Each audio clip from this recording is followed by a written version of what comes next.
अस्सलाम वालेकुम अल्टीमेट पाकिस्तान में खुशामदीद। मैं हूं आपका होस्ट अहमद शाह। तो भाई आज की वीडियो काफी दिलचस्प होने वाली है क्योंकि आज की इस वीडियो में हम जो के हैं डुप्लीकेट्स रिमूव करेंगे। भाई डुप्लीकेट्स आपका क्या होता है, तो मैं अगर आपको बताता चलूँ तो भाई डुप्लीकेट्स आपका वो होता है कि अगर आपके डेटा में एक ही चीज दोबारा रिपीट हो रही हो, रिपीटेशन को हम क्या कहते हैं, डुप्लीकेट हो रहा है। फॉर एग्जाम्पल मेरे पास यहाँ पे रॉ डेटा के नाम से फाइल है, मैं इसे ओपन कर देता हूँ। जैसे ही मैंने इसे ओपन किया तो भाई अब अगर मैं आपको बताऊं, थोड़ा सा मैं इसको जूम इन कर देता हूं। परफेक्ट। तो अब यहां पे ये देखें, ये मेरे पास आ रहा है डेटा, ठीक है। तो अगर मैं आपको बताऊं, मैं थोड़ा सा इसको नीचे स्क्रॉल करता हूं तो भाई ये देखें, जेसी टाको शेल्टन और जो कि ये मेरा पूरा का पूरा यारी लाइन एज इट इज नीचे मेरे पास ऐसा लग रहा है जैसे कॉपी पेस्ट हुई है। तो इसको हम कहते हैं डेटा का डुप्लीकेट होना, ठीक है। तो आज की इस वीडियो में हम इसको रिमूव करेंगे। तो चलिए आए शुरू करते हैं आज की वीडियो। तो सबसे पहले क्या करते हैं, सबसे पहले फर्स्ट थिंग्स फर्स्ट, हमने यहां पे क्या लिखना है, इंपोर्ट पांडास एस पीडी, ठीक है। ये कर दिया। इसके बाद हम क्या करेंगे, हम आप कोई भी वेरिएबल बना दे, मैं यहां पे डेटा बना देता हूं। Data is equals to PD dot read CSV और देन हमने क्या करना है, हमने इसको दे देनी है लोकेशन। अब लोकेशन मुझे ऑलरेडी याद हो चुकी है, क्या है, मेरी डेटा सेट का फोल्डर है। डेटा सेट के फोल्डर के अंदर मेरा क्या है, रो डेटा डॉट CSV। अब इसको चेक करने के लिए मैं क्या करूंगा, मैं यहां पे इसको एक दफा करवा देता हूं, प्रिंट डेटा डॉट टू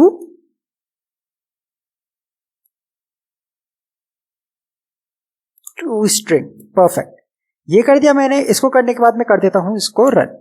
जैसे ही मैंने रन किया एंड बूम गाइस, मेरे पास ये पूरा का पूरा रन हो चुका है एंड ये आ गया मेरे पास पूरा का पूरा मेरा डेटा। ये आ गया मेरा डेटा। अब अगर मैं चेक करूं तो भाई ये देखो, मैं इसको थोड़ा सा नीचे करता हूं तो मुझे ये यहां पे मुझे नजर आ रहा है मेरी रिपीटेशन, लाइन नंबर 26 एंड 27। ये देखें, ये मेरी यहां पे रिपीट हो रही है, यानी कि डेटा मेरा यहां पे डुप्लीकेट हो रहा है, ठीक है। थोड़ा सा अगर मैं इसको स्क्रॉल करता हूं, स्क्रॉल अप करता हूं, तो भाई एक चीज मुझे देखे, ये रही, यहां पे मेरे पास डुप्लीकेशन हो रही है, ठीक है। यहां पे मेरे पास डेटा क्या हो रहा है, डुप्लीकेट हो रहा है। तो आज हम जानेंगे कि ये हम लोग का डेटा डुप्लीकेट कैसे होगा। तो अब मेरा डेटा सेट क्योंकि बहुत छोटा सा है तो मुझे पता लगे कि भाई कहां पे डुप्लीकेट हो रहा है। बट अगर मेरे पास ये डेटा सेट बहुत बड़ा होता है तो क्या करता मैं, मुझे कैसे मालूम पड़ेगा कि मेरे पास जो कि डेटा की डुप्लीकेशन हो रही है या नहीं हो रही। अब डेटा डुप्लीकेट से मुराद ये नहीं है कि खाली अब लेट सपोज अगर यहाँ पे आ रहा है Oregon state and Oregon state, तो ये मेरा डुप्लीकेशन है, नहीं। आपकी ये चीज सेम हो सकती है। डुप्लीकेशन से मुराद है हर कॉलम की एंटिटी एकदम सेम हो, हर कॉलम की जो भी एंट्री है वो वर्ड टू वर्ड सेम हो, ठीक है। इंडेक्स नंबर की यहां पे बात नहीं हो रही है। जैसे यहां पे नेम, सरनेम, आपका स्टेट, एज एंड आपका जो भी आगे वेरिएबल है वो सबके सब सेम हो, तो इसको आप कहते हैं डेटा डुप्लीकेशन, ठीक है। तो अब सबसे पहले हम जानते हैं कि ये तो छोटा सा डेटा, हमने फौरन से झट से पकड़ लिया कि भाई डेटा डुप्लीकेट हो रहा है या नहीं। अगर हमारे पास बड़ा डेटा सेट हो तो मालूम कैसे करेंगे कि डेटा डुप्लीकेट हो रहा है। तो मैं यहां पे एक कमेंट लिख देता हूं, to find out the duplication slash duplicate data, ठीक है। अब हमें मालूम कैसे करना है कि डुप्लीकेट डेटा है या नहीं है। तो भाई इसका तरीका बहुत ही आसान है। सबसे आसान है क्या, आपने सबसे पहले तो भाई अपने यहां पे फाइल नेम को यहां पे कर देना है, क्या, आपने अपने फाइल को यहां पे कॉल कर देना है, ठीक है। देन आपने क्या करना है, आपने सिंपली यहां पे करवा देना है प्रिंट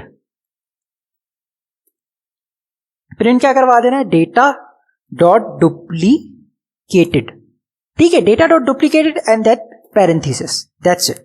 आपने सिर्फ ये करके जैसे ही रन करना है तो क्या होगा, ये वर्ड टू वर्ड हर लाइन को चेक करेगा, जहां पे डुप्लीकेशन होगी वहां पे आपको ये शो कर देगा कहां पे डुप्लीकेशन हुई है। कैसे, चले कैसे शो करेगा मैं आपको बता देता हूं। ये आपको सिंपली ये देखिए ट्रू फॉल्स के तरीके से शो कर देगा। अब यहां पे डुप्लीकेशन नहीं है, यहां पे नहीं है, यहां पे नहीं है, यहां पे नहीं है। ये देखे लाइन नंबर 7 पे क्या आ गया और लाइन नंबर 8 पे क्या आ गया, डुप्लीकेटेड। तो इससे हमें क्या मालूम हो रहा है, इससे हमें यह मालूम हो रहा है कि जो फर्स्ट वाली एंट्री है, जैसे लाइन नंबर 7 की जो एंट्री थी उसको इसने as a true entry consider किया कि ये एकदम सही है, लेकिन लाइन नंबर 8 उसके फौरन बाद जो एंट्री आ रही है उसको इसने एज अ डुप्लीकेटेड कंसीडर किया कि भाई ये डुप्लीकेट है। ये देखें लाइन नंबर 7 एकदम ओके, लाइन नंबर 8 डुप्लीकेटेड। तो ये क्या करते हैं, फर्स्ट टाइम जो एंट्री आ गई वो इसे याद कर लेते हैं कि भाई ये वाली एंट्री मेरी नजरों के सामने से गुजर चुकी है। अब यही एंट्री अगर रिपीट होगी तो उसको शो कर देगा कि हाँ भाई ये डुप्लीकेटेड है। ठीक इसी तरीके से अगर मैं नीचे स्क्रॉल करता हूं तो ये देखिए लाइन नंबर किस पे 27, index number 27, not 9 number, index number 27 पे भी यहाँ पे मेरे पास क्या आ रहा है, डुप्लीकेटेड वैल्यू। अगर मैं इसको ऊपर करके यहाँ पे देखता हूँ तो भाई ये देखें यहाँ पे ये मेरे पास वही डुप्लीकेशन शो हो रही है।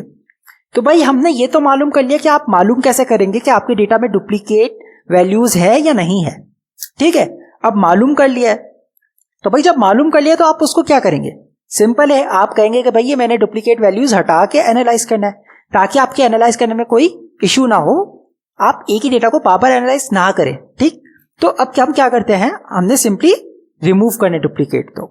तो यहां पे हम क्या करते हैं, to remove the duplicated values, खत्म। अब जब रिमूव करने डुप्लीकेटेड वैल्यूज को तो बहुत ही आसान है। क्या हमने सिंपली यहां पे एक कमांड लिखनी है, क्या हमने जो ऊपर ये डेटा का वेरिएबल बनाया है, हमने कहा भाई हमारे पास जो भी डेटा आ रहा है उसमें से आप क्या करो, आप कर दो, ओहो sorry, data dot drop duplicates. मैंने यहां पे सिर्फ एक कमांड पास किया, क्या, डेटा डॉट ड्रॉप डुप्लीकेट्स, यानी कि इसके अंदर जो भी डुप्लीकेशन है, वो जो भी डुप्लीकेट डेटा है आप उसे रिमूव कर दो। अब मैं क्या कर रहा हूं, मैं अपने ही डेटा सेट को वापिस से क्या कर रहा हूं, इसी के अंदर मैं ऑर्डर कर रहा हूं। तो मुझे क्या करना होगा, मुझे यहां पे इन प्लेस ट्रू करना पड़ेगा। क्यों, क्योंकि हम इसको ओवरराइट कर रहे हैं। अगर मैं इन प्लेस ट्रू नहीं करूंगा तो ये मेरे पास क्या करेगा, मेरे पास इसके अंदर कोई भी चेंजेस सेव नहीं होगी। ठीक है, अब ये करने के बाद जैसे ही मैंने इसको सेव किया एंड रन किया एंड बूम गाइस, मेरे पास यहां पे डुप्लीकेशन हट चुकी है, लेकिन यहां पे शो नहीं हुआ। क्यों शो नहीं हुआ, वो शो इसलिए नहीं हुआ कि मैंने यहां पे प्रिंट ही नहीं करवाया। अब मैं करवा देता हूं, print data dot to string. जैसे मैंने डेटा डॉट टू स्ट्रिंग किया, अब मैं इसको करता हूं रन। जैसे मैंने रन किया एंड बूम गाइस, मेरे पास ये चेक करें 7 के बाद डायरेक्ट 9 आ रहा है, विच मीन्स 8 जो क्या था वो मेरा डुप्लीकेटेड वैल्यू थी, तो 8 वाली वैल्यू मेरी यहां से डिलीट हो चुकी है। अब अगर मैं ऐसे स्क्रॉल करता हूं तो एक मेरे नीचे एंड की तरफ थी 27 नंबर पे, तो ये देखे भाई 27 भी इसने रिमूव कर दिए। तो कितना आसानी से हम अपना डुप्लीकेटेड डेटा को डिलीट कर सकते हैं, रिमूव कर सकते हैं। तो इसी के साथ आज की हमारी ये वाली वीडियो इख्तिताम पजीर होती है। उम्मीद करता हूं आपको हमारी ये वाली वीडियो पसंद आई होगी। अगर वीडियो पसंद आए तो please do like, share and subscribe. फिर मिलते हैं नेक्स्ट वीडियो में, तब तक के लिए अपना ख्याल रखिएगा। अल्लाह हाफिज।